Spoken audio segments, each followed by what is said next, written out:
Don't let task one fool you, right? Because Yes. yes, it's good to do very well, and kudos to all of you who've done well. But you have to move on to, to there's bigger things coming, right? Task one was only 25%. Task two, Cody's here. How's it, Cody? Um, Task two is going to be Hi everyone. 35%, and you will get less. You will get less theory. And quite honestly, to be honest with you, by looking at the paper, I was quite satisfied with the paper because the theory question was only question two. Oh, and question one, to be fair, but not like you had to write something, right? You had just to select the correct answer for question one. But question two was the technically the only theory question that you had. And I'm very pleased, very pleased. I think they should be at minimum 25%, but I want to see even less of this.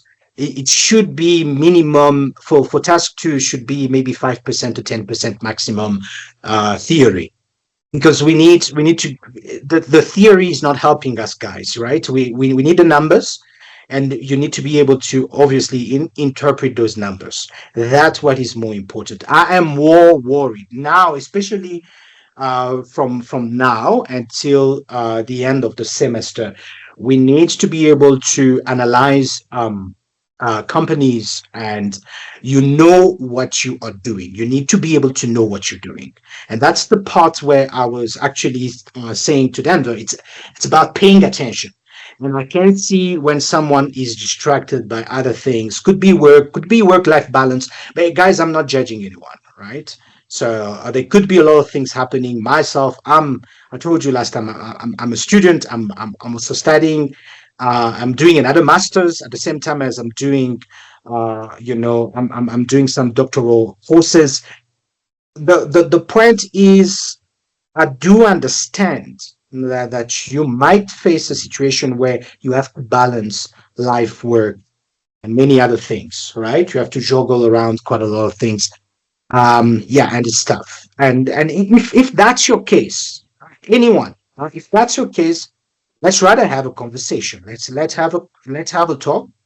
Um, I have actually, even advised one of your colleagues, for example, to deregister, because when I gave him a call, he was really in a tough situation and all that. And I said, look, I don't want you to waste money, obviously. You can always deregister and come back. But the thing also is to do it a bit early, not to wait at simmer quite longer, and then you will be charged for the full amount of the module. So you might still be deregistering, but you are paying the full amount for. That's a kind of waste of money that I wouldn't advise anyone, right? Especially an entrepreneur, a future entrepreneur. So what is important here is just to make sure that you understand what is happening, what is happening in the course where we at, um, and you have these sort of pathways that I am now creating. I haven't gotten much feedback from you guys if it's helping, but you can go and pace yourself and see that you are going from point A to point B, point C, and you can have the full understanding of the learning unit, and you move on. But the most important is the practice, right? Practice as much as possible, because you will start to see how many mistakes you're making. And that's, by the way, the purpose of the exam. The purpose of the exam is to reward that student who's done that practice, right? Meaning that they have practice, basically meaning that you've made enough mistakes. And when you are taking the exam, you will make less mistakes and hopefully maybe make no mistakes. But it is for practitioner, right? Who's going to take the exam. If you are going to take the exam and you're not a practitioner, if you relied on ChatGPT maybe for your task one, and your task two, good luck to you. Obviously, yeah, it's depend on how you're using. If you're using ChatGPT to assist you, ChatGPT, if it's doing the work, you know, in your place, that's the worst kind of use. But if it's really to expand on the explanation so that you clearly understand, I advise you to do so. You know, especially not at the moment I'm doing coding, I'm doing Python. Obviously, ChatGPT is a great tool because it can break down steps for me and explain clearly. So that use is very important. The wrong use of AI is the one where you're using and your brain is passive. Your brain is not active. It's not involved in learning, especially deep learning.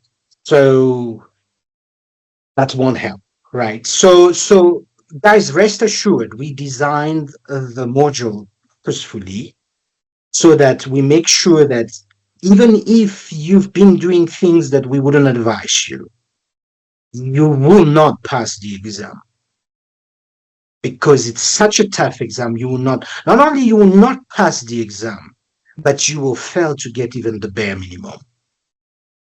Therefore, my advice is that take time to learn, take time to practice, take time to engage with the class, with your lecturer, making sure that we can and use all the tools out there. If it can help you to understand better and much deeper, wonderful. That would be the correct use. I would advise, for example, for tasks, do not use ChatGPT. Do not use any AI tool because sometimes also it can surprise you. It can give you really the wrong answer, and if you've not been practicing, you won't be able to tell. Right. So I trust this is clear. We definitely are asked to engage with all of you with the use of AI, and this is what I've done. It's just to make sure that you understand what is the proper use and what is not the proper use. Because obviously, we know when you are writing, we can see that there's really the use of AI tools, but we want to make sure that these tools are used in a way that is beneficial to you, and not in the other way. That will be the way that is not really beneficial to you. Right? You might get good marks for task one, task two, but to be honest with you, for me, it's painful. Someone can have a great class, really great class, but they still manage to fail the module, which is really which is really sad, right? So that's it. I want to hear now from you. Just a small talk, and then remember, it's not a one-man show. I want to hear now from you. How did you find task one? From the feedback I provided to you, do you see where you went wrong and what you can improve? Feel free to unmute yourself and share with the rest of the class.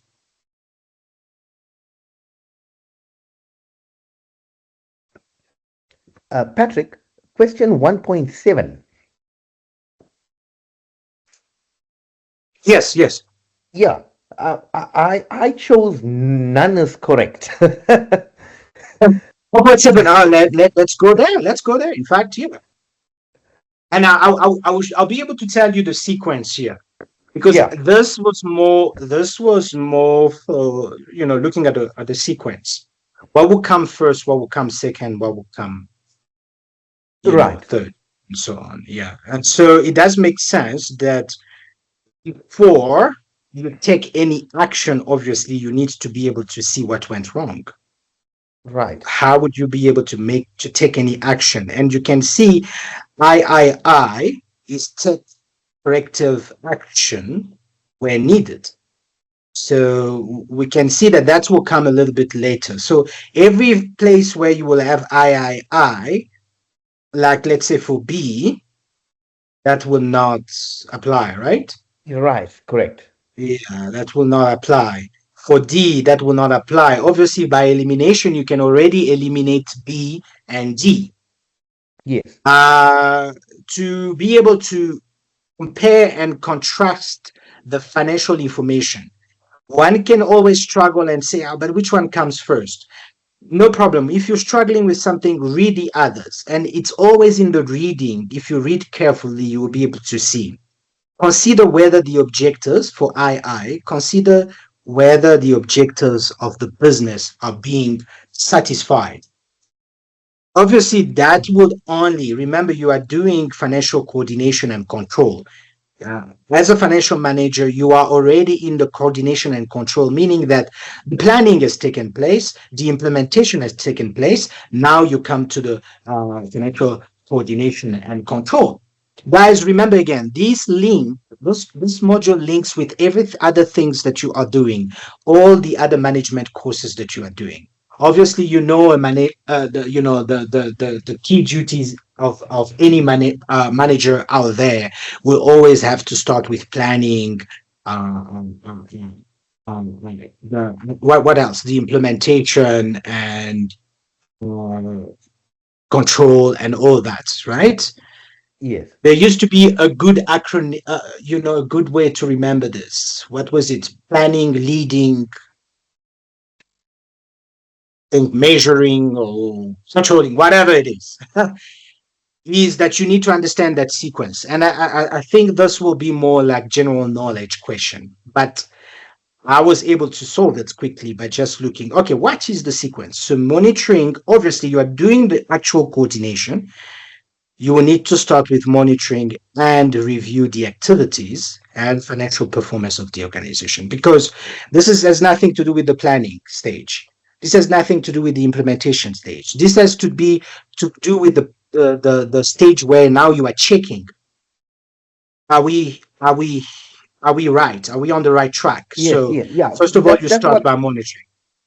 What I did, I looked at all of them and the sequence that was the first step. So I eliminated the others, but then I think towards the end, the last two steps, I think I got messed up there. Yeah, you got messed up there. Yeah, but definitely. So if we start with monitoring, which will be IV, and there's nothing else that is IV but C. So that's how already you can be certain. We have eliminated already to 2I and what else did we eliminate? D, right? We eliminated D as well. So we eliminated B and D. So then basically it's between A and C, and IV is a strong indication that that's where we would start. But I can understand someone who went as far as to say, compare and contrast the financial information. That's why A and C very, very close. Someone could have said, start already by comparing, contrasting the financial information. But the problem is, look again at what you are doing on the financial coordination and control. So definitely look at your textbook, and that's the part where you need to understand that theory. When you read with the idea of getting a good grasp, a good understanding of the textbook. But definitely it will be monitoring, and that will be C. But let's actually go directly to question 1.1. Any issues here? The primary objective of financial management. Did all of you get this? You can use your thumb up there, got it. or yeah, you can just speak. Yeah, definitely. Denver, this was, yeah. If I would be worried if someone, but luckily, if I remember, nobody failed this. So all of you got it right. Obviously, it is in your textbook, but my thing will always be, think to yourself, why? Why the highest current share price? Why? I think that's part of the manager's job, is to look after the investors. Absolutely. And I like that, Denver. But even more, I would want to refer you to that thing again: wealth creation, as opposed to profits, right? So guys, remember that, very, very important. So wealth creation, and that's why we're looking at the current share price. Obviously, these others, if you are in an exam, obviously, you don't have any help, you don't have the textbook, obviously. You would need to know this. You need to already, it should already ring a bell. Wealth creation, I would understand why they're using the current share price, right? Guys, we are preparing you for the exam. And I was telling Denver that, the worst thing would be some of these questions coming back in your exam and you failing them, right? That would be the worst. So I just want all of you to make sure that you go through, you compare again your what you've done and the actual memo that I've provided you, and make sure you understand, right? So for the working capital management, obviously we understand working capital management short term. Obviously, you are already touching on learning unit 3, and you can see why. I love to call it the engine of actual of the firm. It's basically the day-to-day activities that the firm is doing, and that is the short term, right? But we will go deeper as we cover learning unit 3, right? Which of the following is not a primary responsibility of a financial manager, right? Clearly, when you're looking at financing decisions, that's definitely there. Financial planning and analysis, that's definitely there. Investment decisions, definitely. Those three, very, very important, right? That's straight from your textbook. But my question will be why? Why not cash management? Obviously, that's not a primary. It's a Obviously you second have one. yeah, obviously you have accountants who can deal more with that. That's not your purpose. And basically also, although we are giving you some theory on accounting in your first year, very important, it's just we're giving you the basics there, but we want you, especially for your second and third year, to understand the real financial management, because as an entrepreneur you will need to take decisions, especially when you are planning to go on, in business ventures and all that. You need to be able to have a good grasp of the entire financial management of a company or of any business that you are doing. So that needs to be clear, guys, right? Right. So financial managers consider the correlation between which two measures when identifying potential project. Obviously, we covered that. It is in your textbook, Learning Unit 1. And yes, it does make sense that the current share price is very important and the EPS very important. And in fact, that's where we derive our PE ratio, which is a very, very important ratio, right? I hope all of you know the PE ratio by now, right? You know what it is and how you get it. How do you get it? The PE. I'll be shocked that if one of you is not too certain about how you get a PE. What do you do? What's the formula for the PE?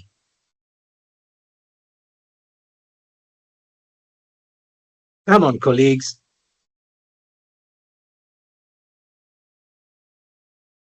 Ooh, I'm worried now. Silence is deafening. PE, guys. It says it. Price divided by earning, right? Guys, again, I'm saying, for your task one, you might have maybe, uh, you know, uh, you know, uh, gotten all the help that you needed. But guys, you need to understand this. It's a dangerous game not to understand these things. And like I said again, learning unit 1 to learning unit 4, guys, it's foundational. These are the basics. So get fluent in the basics. You can't speak the language without getting the basics right, right? Okay, so when a financial manager liaises with financial institutions, bank, brokers, etc., to raise funds on the most favorable terms, this is referred to as, obviously, financial negotiation, right? Timing of returns, very important. Remember, time value of money, right? So the timing of return, the cash flow, the risk, are not considered under profit maximization, which is true. And that's the reason why we need more to look at the wealth maximization. It's not to say profit maximization is not important, but obviously when you are managing a business or a particular venture that you are engaging in, you want to see the long term of this thing. How far down the line are you going to go, and how is it going to grow? Right? It's all about the planning, and that's the management part, right, guys? It's financial management, right? It's the management part. And that management part is very important. So we've covered this one, 1.8. This one, shareholders have an interest in the organization because of what? Shareholders, shares. So when we talk about shares, why did you choose C? If you got C right, but why? I think it answers it. My bad. I think I should not even ask because the question itself answers it. Sorry, the option answers the question, right? Because it's that element where they down money, right? That's very, very, very important, very critical. We're not talking about stakeholders as as a wider group, but we are talking about shareholders, right? Make sense?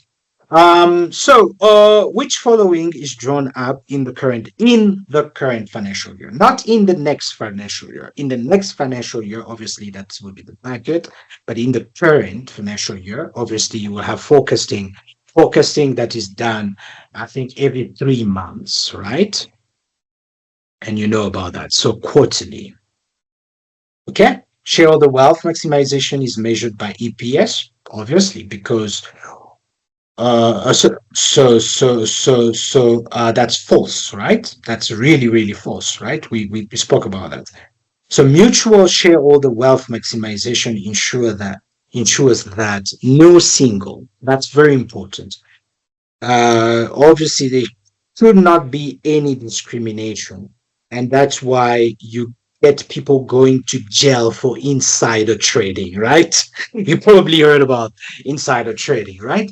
You have a lot of people who have done a lot of years in jail because of insider trading. So if you are benefiting at the expense of others, obviously that's a major violation, and it could have legal implications. Which of the following is a drawback of profit maximization? All right.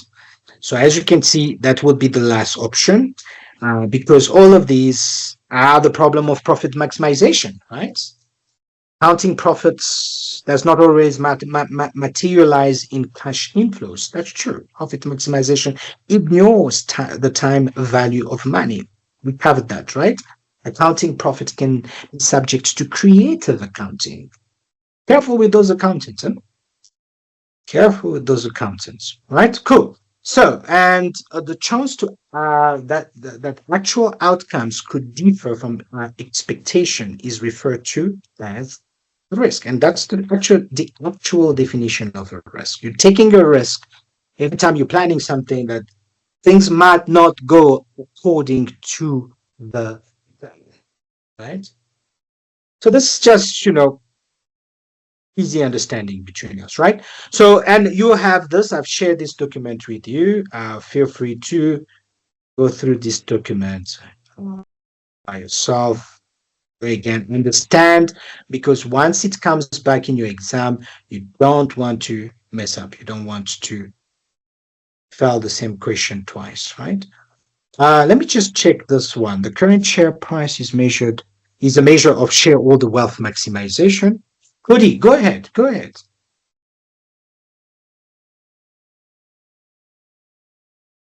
Cody, you raised your hand. Can I mute yourself? I'm sorry about that. If we get a chance, could we go through question 3.2 tonight? Okay. We're going to cover everything. Still have a bit of time. But I just want to quickly touch on this one, and I've provided you guys with this. This is just, obviously, it's just to show you the main points that I looked at. And for the headings of question point was very important to me, right? Which tells me that you understand the theory, right? If you remember here, as the question was asking, was to identify the responsibilities, right? Both primary and secondary. Of who? Of the financial manager, of you as a financial manager, perhaps, right? Or in this case, the financial manager of Bright Tech. What I've seen is that some of you, when you were answering the question, you were not referring back to the actual case study. Remember, they gave you a scenario. So when you're answering this question, use as much as possible, because I want to see if line by line you understand the scenario that was provided to you, or this context. So that was actually the main point. But obviously, you will always start with your headings. Look at the marks, 20 marks, and you can divide it. You say, okay, if I provide, let's say maybe 5 things or 4 things, 4 main things. If I provide those 4 main things and then write precisely those four things, I write 5 things that will give me 5 marks. I'll get all the marks. So always strategize when you see a question. And strategy, guys, will be very important, especially for your exam. You won't have time. You won't have time to look around or take all your time, because that you won't have that time. So you need to quickly strategize and say, okay, I can see it's 20 marks. Okay, fine. This is how I'm going to proceed quickly, right? So you will start, for example, with the financial planning analysis. Financial manager must prepare a financial forecast to evaluate the feasibility of the expansion. Which expansion? Because you can see it is in the context there. There is an expansion that is happening. Bright Tech would like to expand.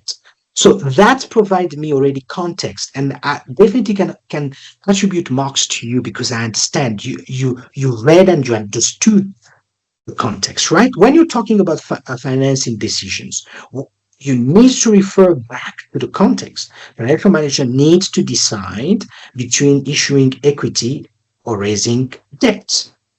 Why? To facilitate the cost of the expansion.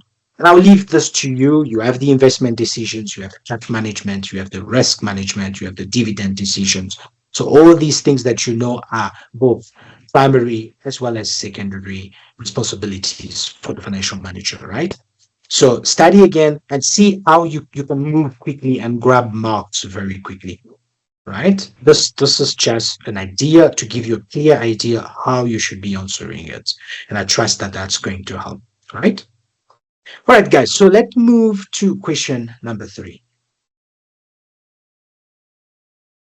All right. So you were provided, like I said, that's what you're going to get, especially in your task 2 as well as your exam. You are provided with a financial statement, not only a financial statement. So both the balance sheet as well as the income statement were provided to you. The first one, obviously, is a statement of comprehensive income that was provided to you.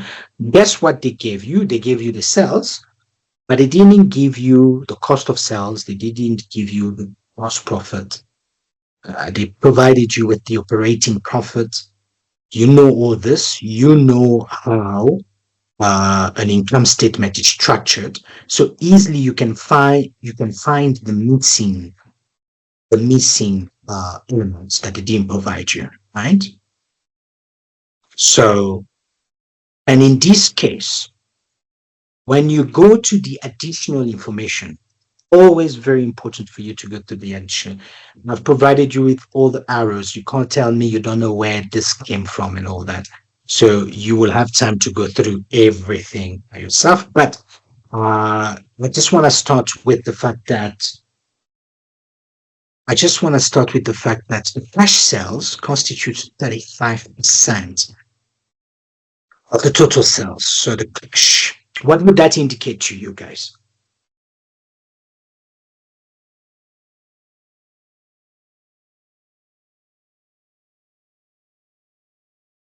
Come on, guys, you are here. I have the best of the best here on this call. Right, guys. So the cash sales would indicate to you that there is credit sale, right? Because the sales is always divided into two, credit and cash. And you should know this by now, right? So if, say, 35% is cash sales, so we know that the rest, which is 65%, is credit. Those were credit sales, meaning people took things on credit and they will pay later. I hope you understand that, right?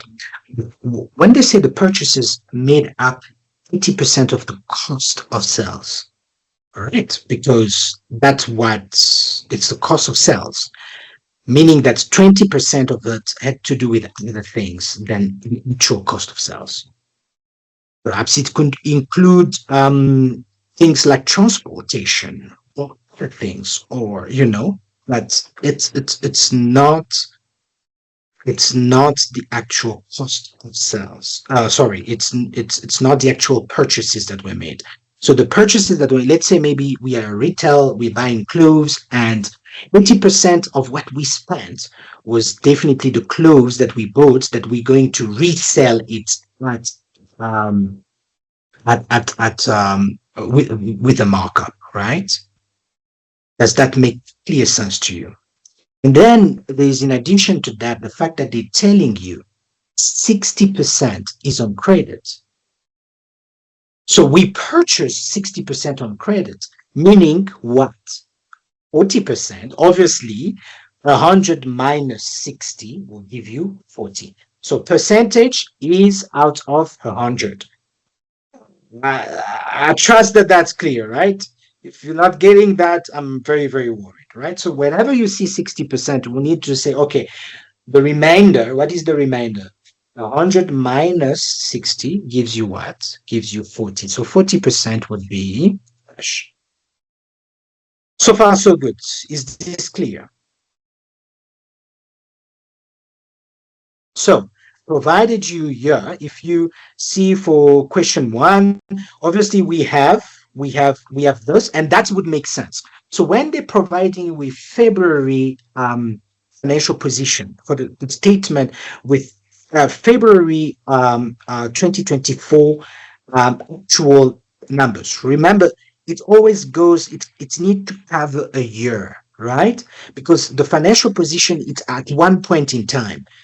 And it does make sense that they provide us also a look at what happened in 2023, so that wherever we have to do an average, we will take the number for 2023 and the number for 2024. Why? So that we can cover the period of a year. All right, so that we can cover the period of the year. This is already yearly. Remember, this is like a video, a motion picture. We spoke about it. I spoke multiple times about this. So the statement, the income statement is already a picture. It provides you the picture over the year.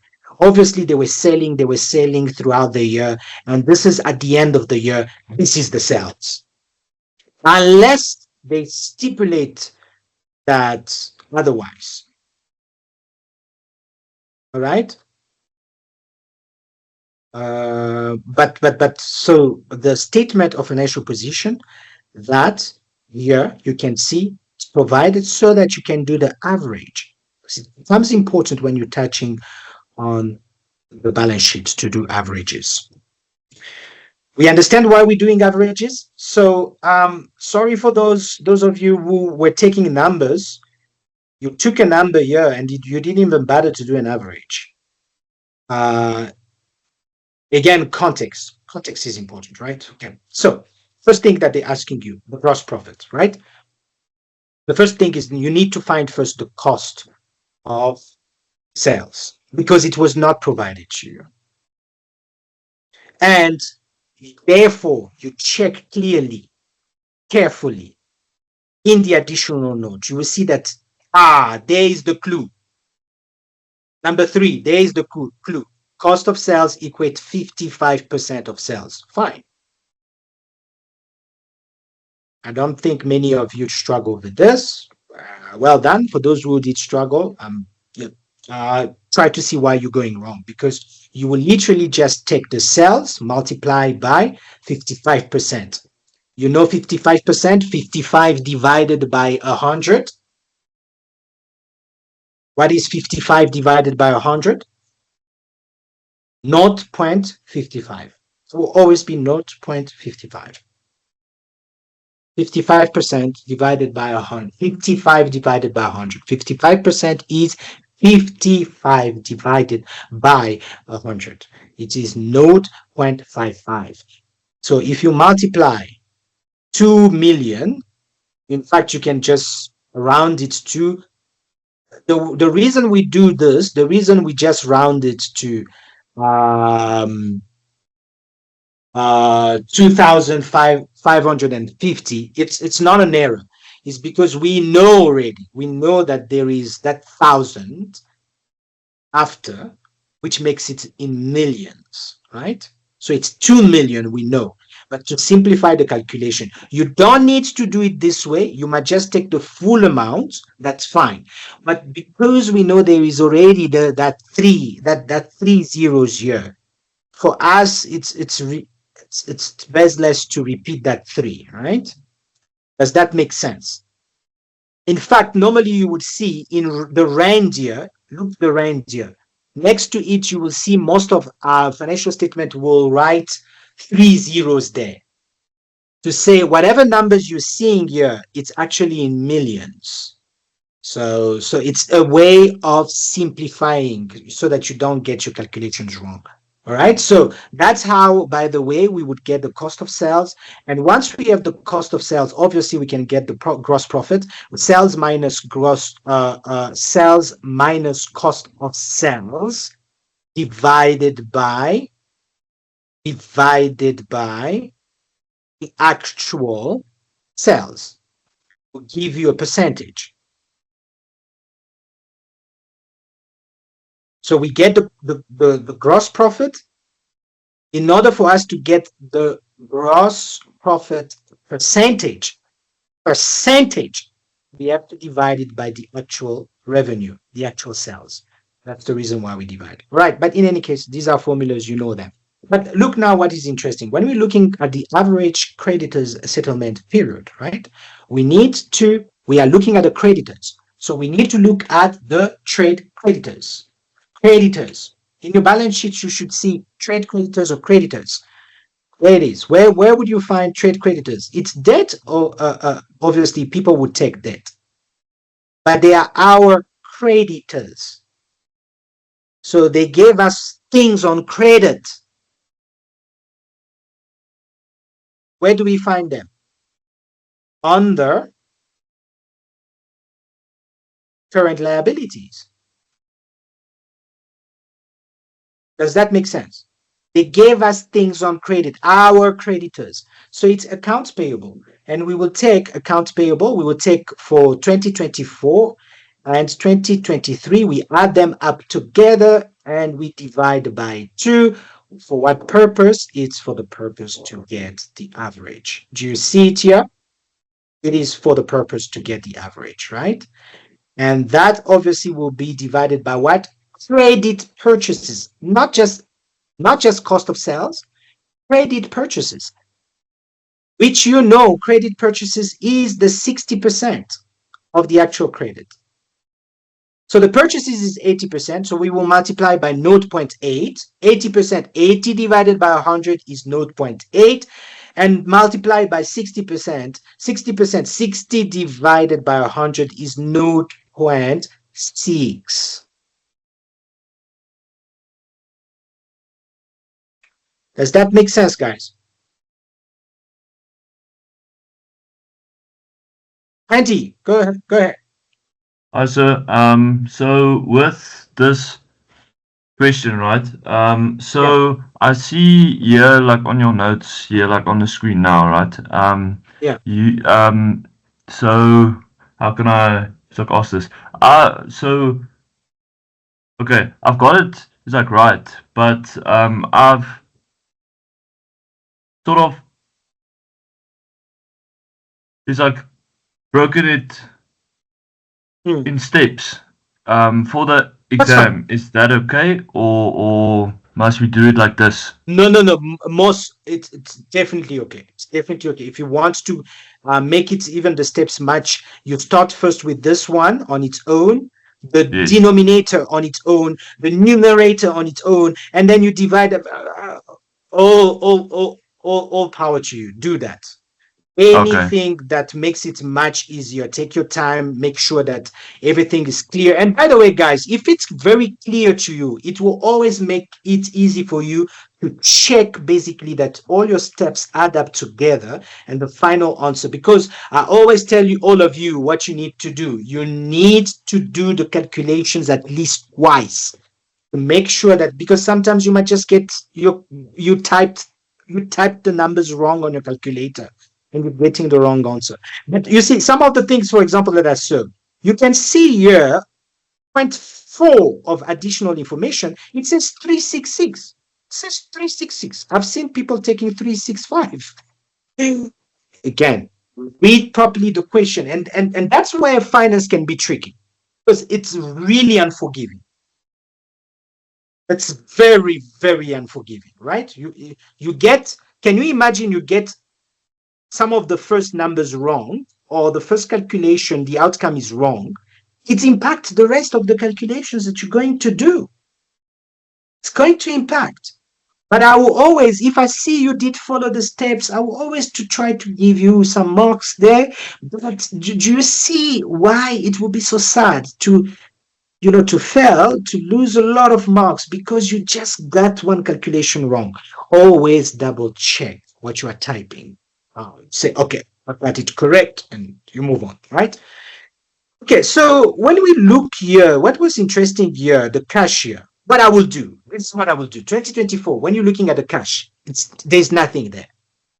There's nothing. Do you see it? Cash, there's nothing. I will always double check if there's nothing there, really. How would I double check that? I know that the total asset is given to us. We have the total asset. So I'm going to take these other numbers.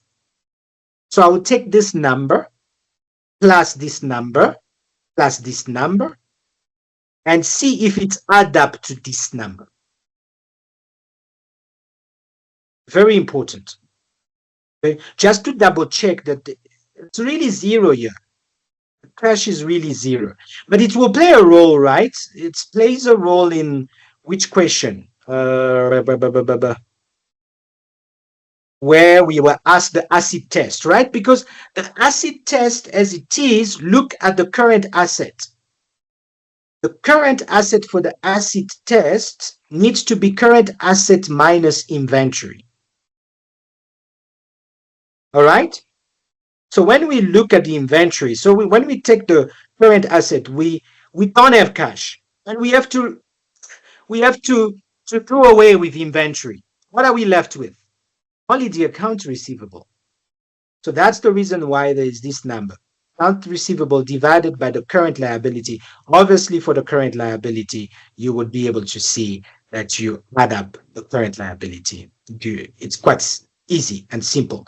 You're not going to do an average here. You're not going to do an average because the question was quite clear. They're asking you for the acid test for 2024, right? There is no average that you do actually here, right? But when you are asked, and you will see even some of the formulas that were provided to you, they tell you it's an average inventory turnover, average. So something needs to be average. What would be average? Actual inventory. Why? Because it's coming from where? It's coming from, always think about it. It's coming from the balance sheet. The only average will do is for elements that are coming from your balance sheet. Guys, I've repeated this again and again. I hope that you get it, right? You're not going to be getting an average from the income statement. So sorry to shout a little bit, but I just want to make sure you get it, right? Yeah, it must come from the balance sheet. And in fact, sometimes they're not going to provide you with the previous year. But in the additional information they will provide you some information of in the previous year. So always be careful when you are reading. Make sure that the reading and understanding of your paper is part of your exam. There is no way you will come to me and say, sir, I did not understand properly the question, or I missed an element. So therefore, don't give me a note on that particular. Obviously, that will not apply. So remember, the understanding, the reading and comprehension of your exam paper, of your test paper, is part of your exam. So we want also to see if you are reading properly, if you are understanding properly. All right. Hey guys, so that basically will be it. And the last question was so return on average owner's equity. What would be average? The owner's equity. All right. So you know now the drill, right? So shrinkage and a simple explanation of what shrinkage is, right? And question number 4, I've provided next to it. Very easy, very easy. I don't want to see anybody struggle with this, because especially when it comes to this part, EPS, PE, guys, understand the formulas. Because, I know some of you will panic. You will just panic if you think you don't remember. And this is the part where I say, either you write down your formulas all the time and make sure that you somehow memorize them. Some students do that. Easy is one of them. She gave you some tips, if you remember.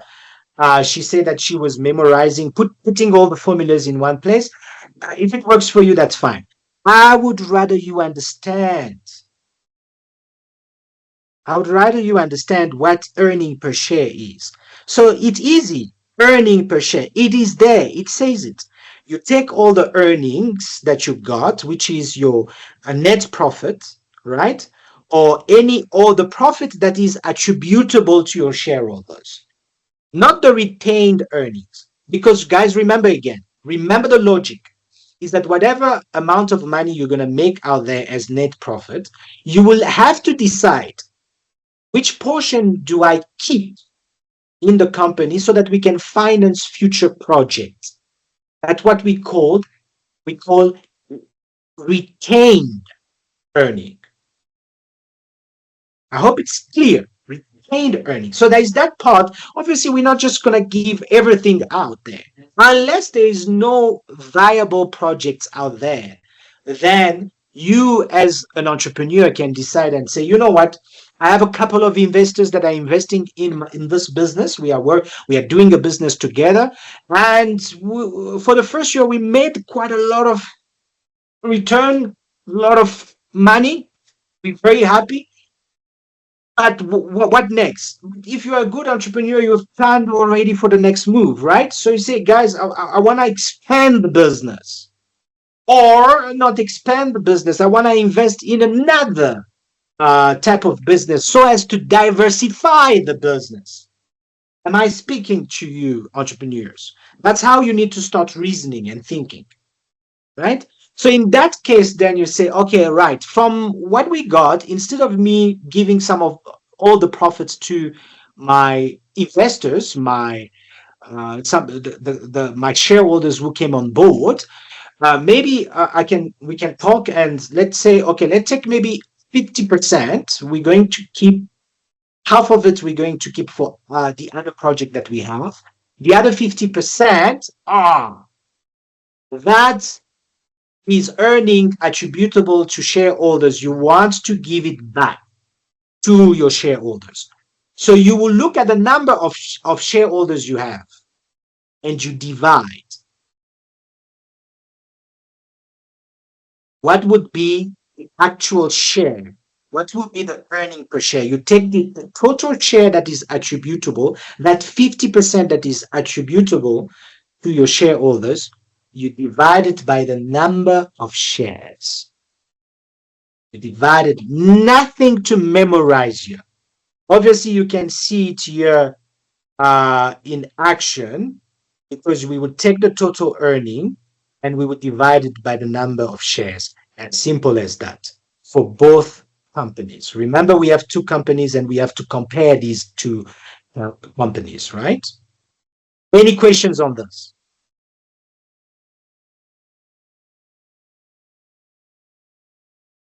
So these are two potential companies that you might invest in.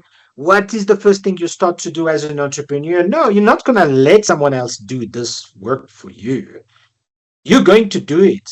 You're an entrepreneur. You know how to do the calculations. Just take the earnings, divide by the number of shares. How many shares, by the way, that this company has? Okay, 600,000. And Lexa, how many shares? All right. Then quickly I can do an EPS. I see Exa. Exa is getting a little slightly more. Right, cool, fine. And then let's move on to the current market price per share, right? How do we find that? Because we were not provided the current market price per share. By the way, you need to calculate the PE ratio, but you will need the price for that. We were not provided with the price, but we were provided with the market capitalization. Yeah, so that's the all worth of the company. Okay, so you can see whatever shares has been bought out there. This is the amount. If you take all the shares that were bought times the number of shares that were bought, the costs, you will get the full market value, basically. Market capitalization, the full market value. Easy. Then we will take, since we were provided with this, the market capitalization, we divide by the number of shares that were actually bought. We can find out they were bought at 95 rand for Exa and 103 for Lexa, right? Now we have the price, we have the earning. What's us from having the PE? Gents, nothing. Basically nothing. PE is a good indication. You can see that Lexa, although the EPS, the earning per share, was slightly lower, but the PE is slightly higher. It's very, very good indication. So? Yep. Sorry, just a bit of sort of a question towards like 4.2. So with the PE is like ratio, will that help you to like answer question 4.2? Because with my is like understanding a lower PE is like ratio is better, right? Not necessarily, and that's why remember we will cover it here. Here it is. For me, to be honest with you, that's why I wrote to you guys to say it's dependent. Whatever you, and that's why you see all of you got marks, because it's how you argument it, right? For me, any one of them. So if you are looking at the higher EPS and lower PE, yes, then definitely Exa is better. I agree with you. But remember, there's other things you also to look at. What about the dividend payout?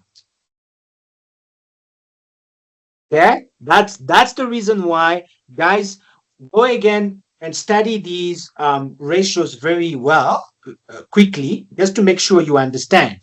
When, for example, we are looking at the dividend per share, you see here we looked at the dividend per share because we were looking at the dividend payout ratio. How much dividend payout ratio? Guys, can you remind me again? What does it tell us?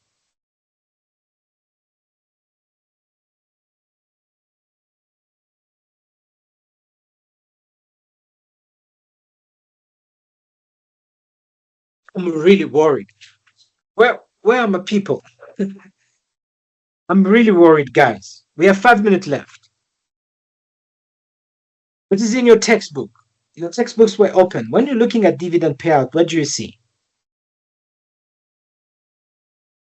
How much of dividends they're paying out and how much they're returning? Because the rest, 100% minus 33, which is about maybe 66 something, 66.05. That is retained. So it shows you how much dividend they pay out. And you can see Lexa pays out much dividend. And for some investors, that could be a good thing because they're like, okay, I get more paid out. You see, that's also something, right? You just to take into consideration. It's like, yeah, they're paying slightly less, okay, but out, meaning that businesses definitely could be an idea that the business is definitely growing. They are confident enough to pay out enough out there.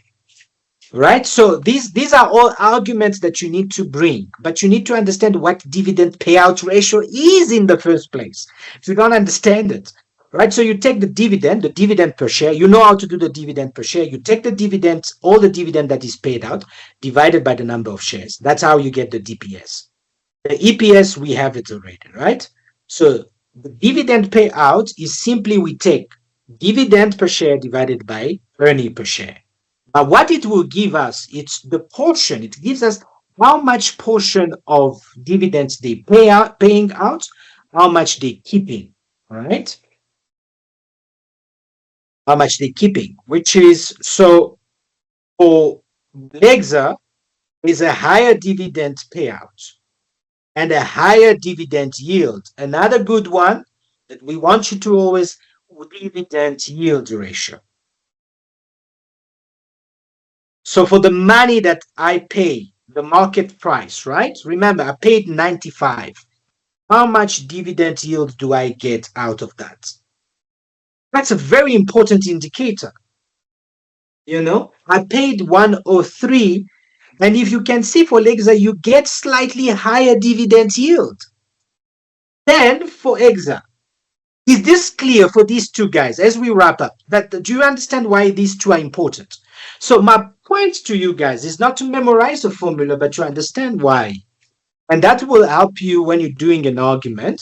Obviously, this one, luckily for you guys, if you only were using EPS and EE, you still could have gotten it right. But remember, there were other ratios that were there. And you also needed to analyze those ratios. So what would have been the perfect answer is to say either company. That would have been the perfect answer. But that's fine. If you argued for higher EPS and lower PE, I gave you your marks. Guys, are we good? Please just reassure me that, guys, this can be complicated if you're not doing your homework. You're not doing what you're supposed to do. So please start already mastering these things by now. All right. All right, guys. So I'm going to stop the recording here and we can call it the night. Is that fine with you guys? Yes. Yes, yeah, no, thank you.